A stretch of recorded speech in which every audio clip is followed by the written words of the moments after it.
is not drawn merely by the large or the loud, but by the just and the judicious. Diplomacy that is polite but passive is not enough. Language must be matched by labor. Pledges must be partnered by payments, and rhetoric must be redeemed by results. St. Kitts and Nevis stands ready to work, to partner, and to perform.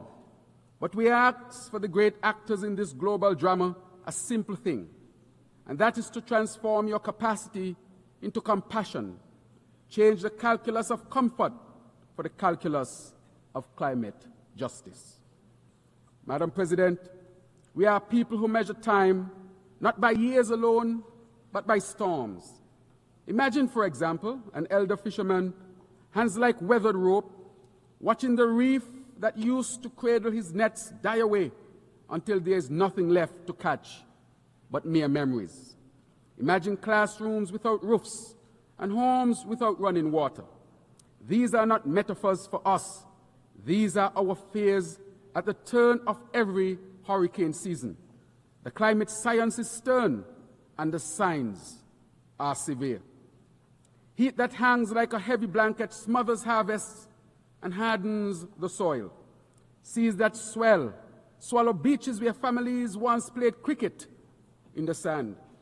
Storms that arrive more often, that intensify in hours from Category 1 to Category 5, arrive with total fury and leave devastation in their wake.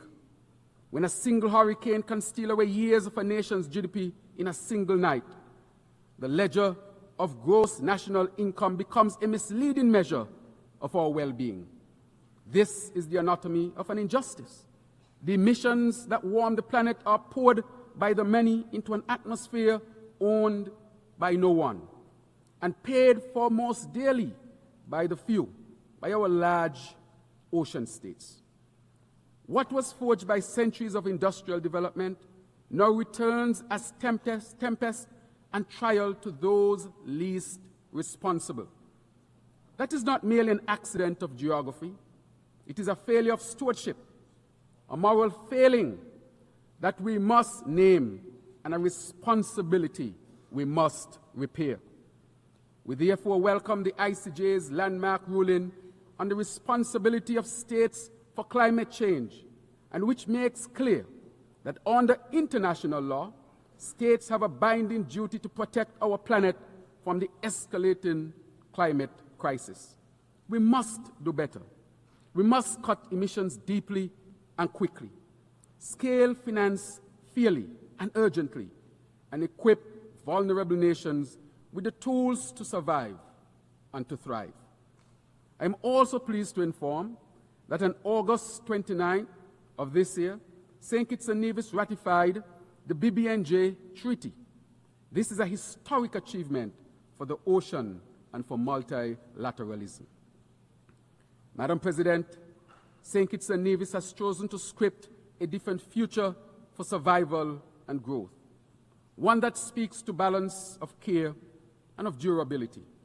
We have launched, therefore, the Sustainable Island State Agenda, known as CISA, a deliberate blueprint that sets our course to 2040. CISA is not a slogan. It is a structured mechanism that places people at the center of progress and entwines sustainability with prosperity. It is guided by 7 fundamental pillars: energy transition, water security, food and nutrition security, sustainable industries, sustainable settlements, circular economy, and health and social protection. Each pillar reinforcing the others like ribs holding up the body of a nation that intends to continue standing strong. Our path on the CISA is both practical and poetic. We are reimagining energy so that the power that lights our homes does not darken another nation's future. We are investing in water as a right, not as a luxury, by drilling wells, restoring reservoirs, and integrating desalination powered by the sun so that a child need not learn to ration. We are reworking food systems so farmers can feed nations, not just our markets.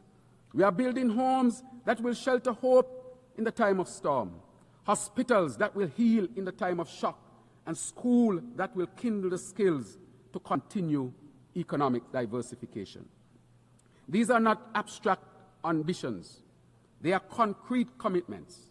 A 70,000 gallon per day solar desalination plant already commissioned, and a 2 million gallon desalination plant nearing completion. Geothermal drilling in our sister island of Nevis, supported by multilateral finance to power both our islands and beyond. An ambitious smart homes program, a new smart climate resilient hospital, all expressions of our small nation answers a large challenge. We are taking bold, tangible actions that demonstrate how sustainability can be sewn into the simplest seams of daily life. The CISA vision mobilizes resources, aligns ministries, elevates visibility, and, most importantly, invites society into shared responsibility. It is an audacious plan because audacity is required of small states when the storm approaches. Madam President, distinguished colleagues, just last week, this Assembly took a vital step toward when the United Nations adopted by consensus a progressive resolution that revitalizes the Commission on the Status of Women. St. Kitts and Nevis was honored to co-facilitate this resolution alongside our island, a natural partner for equity, sustainability, and resilience. St. Kitts and Nevis has made the empowerment, protection, and upliftment of women and girls a cornerstone of our national agenda. Today, our Parliament boasts the highest number of female members in our nation's history, and it is led proudly by a woman Speaker of the House. This is not symbolic, it is structural. It is proof that when women lead, nations rise. Our sustainable island state agenda is deeply rooted in gender equality.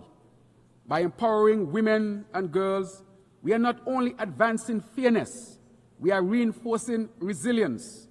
For we know this truth: when women are given the tools to thrive, families flourish, communities strengthen, and nations become unshakable.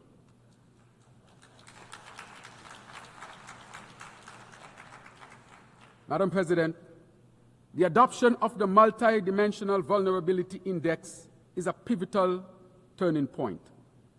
The MBI centers vulnerability, not just income, as the criterion for concessional financing.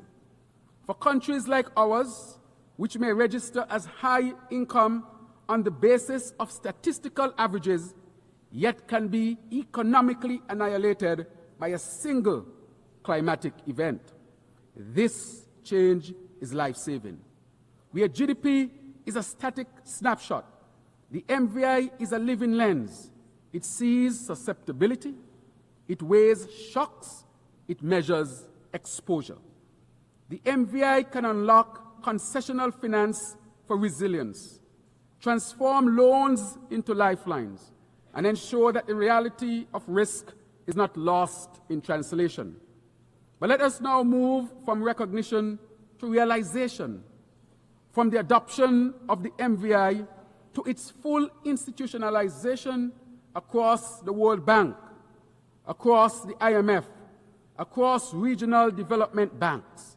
Let us make vulnerability into the architecture, let us bake vulnerability into the architecture of global finance so that resilience is not the exception, but the expectation.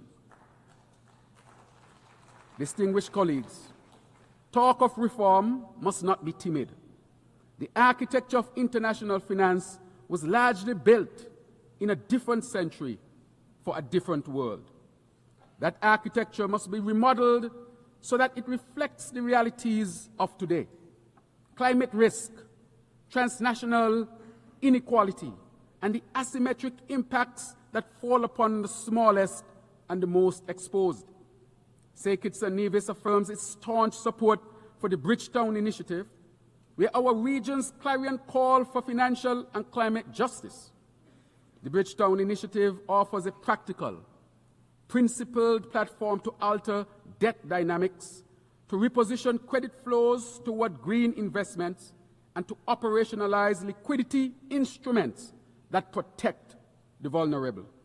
We therefore ask this Assembly and our global partners to help convert initiative into instrument and to shift rhetoric into reflowing capital for resilience. The mission of the United Nations, therefore, peace, development, and human rights, is not advanced by preserving an architecture that perpetuates fragility. Reform is justice. Reform is prudence. Reform is protection and equity.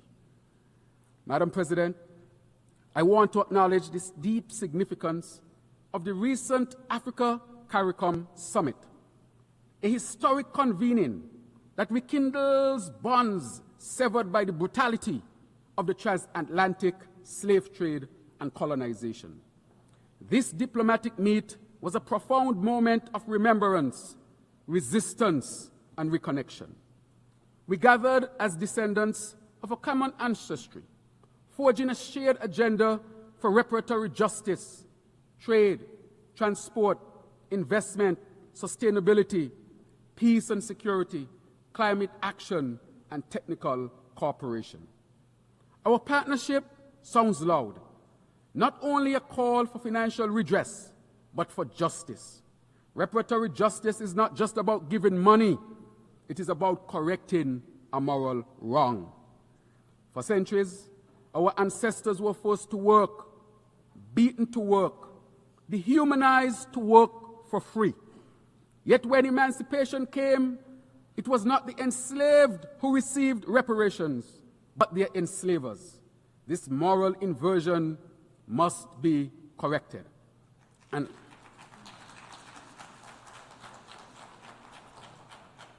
as part of this broader historical reckoning, I also amplify the call for full exoneration of His Honorable, Most Honorable, Marcus Mosiah Garvey, a global icon, Pan-Africanist, and prophet of liberation. And while we welcome the posthumous pardon granted to him, we continue to petition for his full exoneration. Let us correct this error in the record of justice. So today, we stand not in anger, but in resolve. And as Martin Luther King said, the arc of the moral universe is long, but it bends toward justice. With our African brothers and sisters, as a nation and as a region, we will continue to bend that arc toward justice, toward cohesion, and toward a future shaped not by the chains of history, but by the power of solidarity. Madam President, there is a phrase that I hold dear. Peace is not the absence of noise. Peace is the presence of safety. For those of us in the Caribbean, peace is a practical prerequisite for prosperity. Our zone of peace must be more than a slogan pasted on policy papers. It must be defended by concrete measures, better public health frameworks, stronger interdiction of illicit weapons, greater cooperation on maritime security, investment in community safety and youth empowerment programs, and international support for capacity building in policing and justice systems. We recognize the serious threats posed by drug trafficking and other transnational crimes. These scourges must be addressed through cooperation, dialogue, respect for sovereignty, and the full respect for the principles of international law. Therefore, we continue to call for measures that encourage peace, stability, and mutual respect. These are the only foundations on which lasting security and sustainable development can be built and maintained in our hemisphere. Historically, in our region, disputes have been resolved through dialogue. As such, we encourage dialogue between our two dear friends, the Bolivarian Republic of Venezuela and the United States of America, to ensure that our region remains a zone of peace. We are not asking for pity or imposition. We are asking, therefore, for partnership, for tools to block the flow of guns and the flow of funds that fuel violence, for initiatives that create opportunities so that young men and women find purpose in productive work rather than perilous pursuits. Partnership, not pity. Prevention, not punishment. And yet, Madam President, partnership alone may not be enough.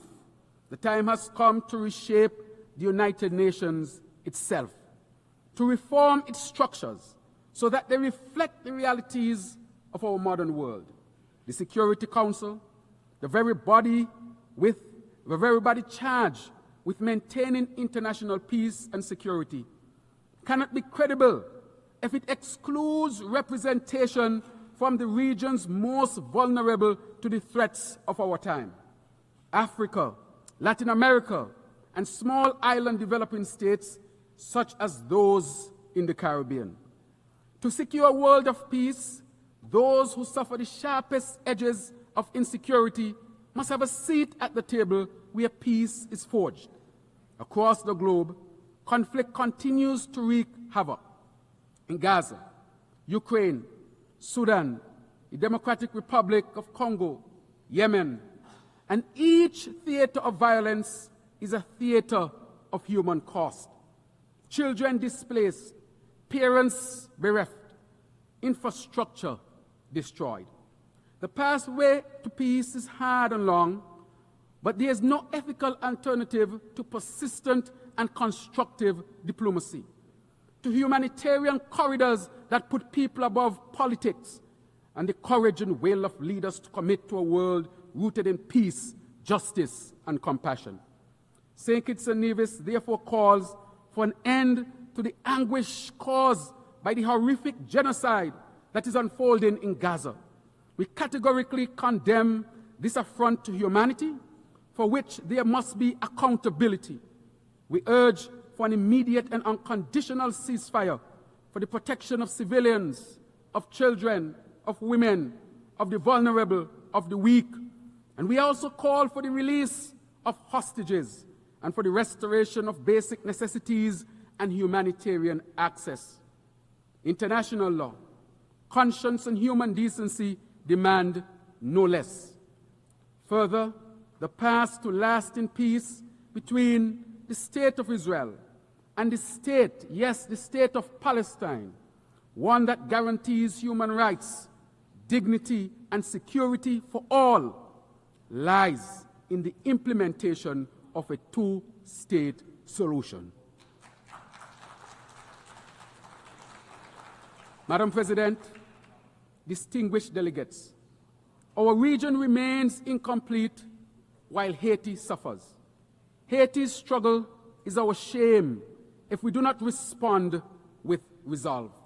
The people of Haiti carry within them an extraordinary history of emancipation and courage. Yet that history has been marred by instability, natural disasters, and foreign interventions that have too often deepened dependency and deprivation rather than delivered dignity. St. Kitts and Nevis and the Caribbean community welcome the commitments of partner states, notably the Kenya-led multinational security support mission and the backing of the OAS and other regional actors to help restore security and to assist in rebuilding Haitian institutions. But security is only the first step. We must invest in Haiti's health, education, agriculture, infrastructure, and governance. We must help rebuild markets so that merchants trade rather than flee. We must help rebuild schools so that children learn rather than languish. We must help rebuild hospitals so that mothers are treated rather than traumatized. Haiti must be allowed to write and lead its own restoration story, and the international community must be a steadfast partner, not a script writer. Madam President, the economic, commercial, and financial embargo against Cuba is a relic that continues to wound an entire people and weaken regional solidarity. Year after year, this Assembly has reaffirmed that the embargo is gravely unjust. St. Kitts and Nevis joins the Caribbean community in calling for its end and for Cuba's removal from the list of state sponsors of terrorism, which isolates it from commerce and cooperation. Cuba ha sido desde hace mucho tiempo. Cuba has, for a long time, been a friend of our region, one of the most generous states in our region, and our partnership with Cuba will be long-lasting and will always be based on respect for the human rights of people, fully in line with international law.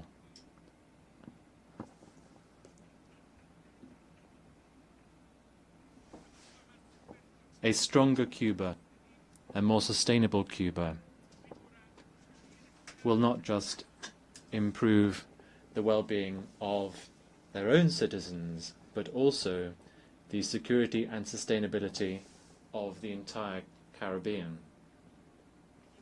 When islands share storms, we must share solutions.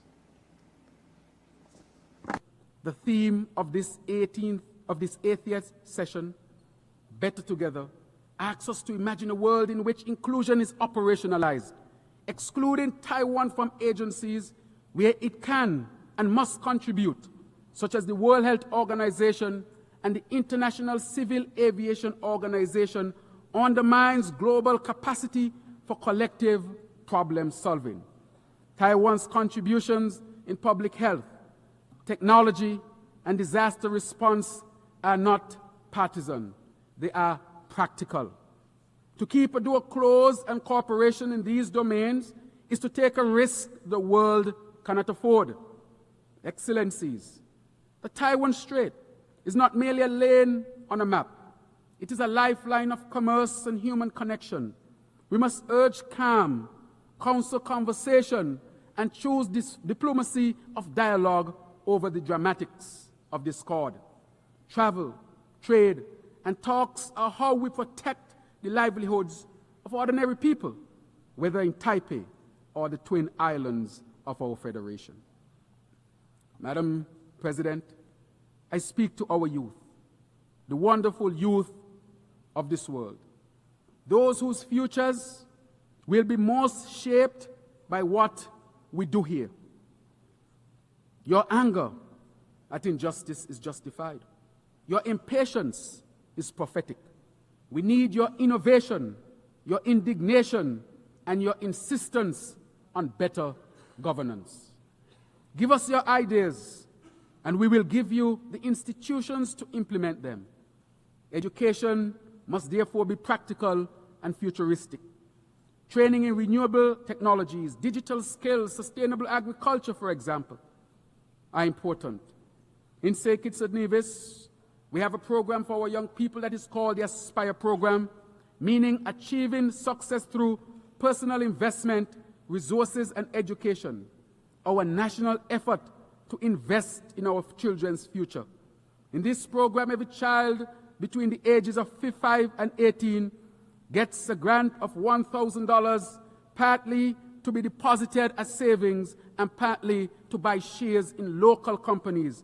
So from very young, they are building their financial future a gateway, a pathway to end poverty in our country. This is an example of how we seed hope at the roots. In conclusion, Madam President, distinguished colleagues, when we accept the verse that says, "We shall overcome," we must pair it with the refrain, "We shall act." The triumph of the 20th century was not inevitable. It was the product of people who chose courage over comfort. The triumph of this century will be no less possible if we choose it. This assembly has the capacity to imbue policy with compassion, to turn knowledge into kindness, to render solidarity not as sentiment, but as system. Let us be architects of a world where smallness is not a sentence, but a strength, where islands like ours are recognized as laboratories of resilience rather than limit cases of neglect, where being better together means binding ourselves in common cause, common finance, and common care. May we be brave enough to act, willing enough to partner, and wise enough to ensure that when future generations ask, what did we do at this turning point, their answer will not be they hesitated, but the answer must be they not only acted, but they acted together as a human family. Thank you.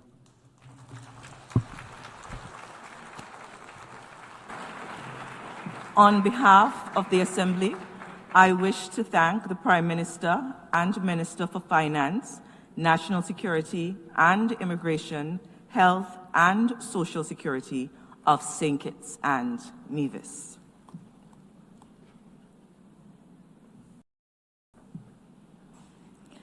The Assembly will hear an address by His Excellency